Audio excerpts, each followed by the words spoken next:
A market report from last year highlighted Hong Kong as the top cross-border wealth booking center in Asia. Yesterday, GFCI report confirms our leadership in investment management and financial innovation.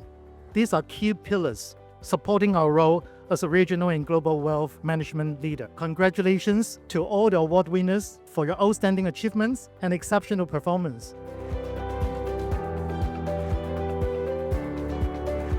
随着中国内地居民人均 GDP 超过了1万美元，以及国内居民对于全球資產配置的需求的增加，他們的資產配置到海外呢，第一個落腳點將會是在香港。可持續發展啦，同埋虛擬資產嚟講呢，都係受到投資者呢越嚟關注嘅。會計界方面呢，亦都係發展咗一個係可持續匯報嘅準則，亦都使到企業呢，如果喺翻可持續發展嘅披露啦，同埋氣候變化方面嚟講呢，係更加可比性同埋一致性嘅。投資者最重要係清楚自己個人嘅一個投資目標，當中包括佢嘅投資取向啦，一個目標嘅投資年期啦，同埋佢嘅風險承受能力，從而咧定製一個個人化嘅資產配置，每年咧或者定期咧組合嘅一個穩定嘅一個長遠回報嘅。咁而家中國即係 DeepSeek 出咗嚟之後咧，其實帶動咗唔單止係 tech 啦，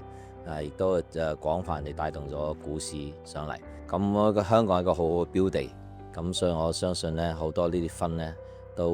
個 AUM 咧嚟緊呢幾年都會增加。喺一個嘅氣候變化當中咧，其實本身全地球咧有好多科技上面嘅需要嘅。